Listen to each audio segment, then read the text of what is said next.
ప్రకటన 17:9 ఇందులో జ్ఞానము గల మనస్సు కనబడును. ఆ 7 తలలు ఆ స్త్రీ కూర్చున్న 7 కొండలు. ప్రకటన 17వ అధ్యాయంలో దూత యోహానుకు చూపుతూ ఉన్న మహాబబులోనును ధ్యానిస్తూ ఉన్నాం. మృగము మరియు మృగంపై కూర్చున్న స్త్రీ మహాబబులోనుకు సాదృశ్యమే. క్లుప్తంగా ప్రకటన ప్రారంభం నుండి చివరి అధ్యాయం వరకు. ప్రకటన 1వ అధ్యాయము యోహానుకు యేసుక్రీస్తు ప్రభు ప్రత్యక్షత, 2-3 అధ్యాయాలు సంఘములకు హెచ్చరికలు, 4-5 అధ్యాయాలు పరలోక దర్శనాలు, 6 నుండి 19వ అధ్యాయం వరకు భూమి మీద 7 ఏండ్లు అంత్యక్రీస్తు పాలన లేదా శ్రమల కాలము. ప్రకటన 6 నుండి 8:1 వరకు దేవుని 7 ముద్రల తీర్పులు. ప్రకటన 8:1 నుంచి 11-19 వరకు దేవుని 7 బూరల తీర్పులు. ప్రకటన 16వ అధ్యాయము దేవుని 7 పాత్రల తీర్పులు. 17-18 అధ్యాయాలు మహాబబులోను పతనము. తరువాత అధ్యాయాలలో ప్రభు బహిరంగ రాకడ, 1000 ఏండ్ల పాలన, నిత్యత్వాలు ఉంటాయి.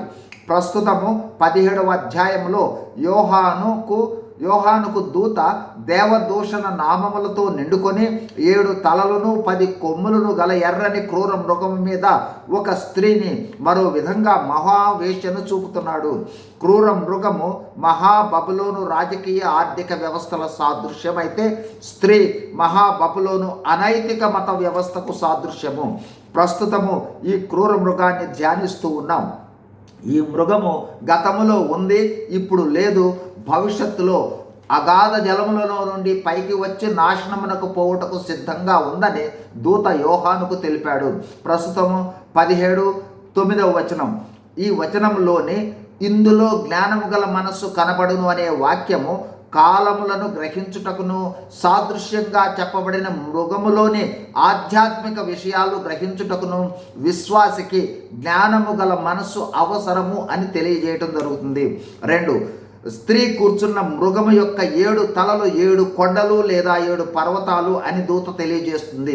అంటే ఆ 7 కొండల మీద స్త్రీ కూర్చున్నది. 7 కొండల మీద ఉన్న రాజ్యము యోహాను కాలంలో మరియు నేడు కూడా రోమా సామ్రాజ్యము. స్త్రీ నాటి రోమా మత వ్యవస్థకు సూచనగా చెప్పడం జరుగుతూ ఉన్నది. కాబట్టి నాటి రోమా రాజ్యము, రాబోయే మహాబబులోను ఒకదానికొకటి పర్యాయ పేర్లుగా చెప్పడం జరిగింది.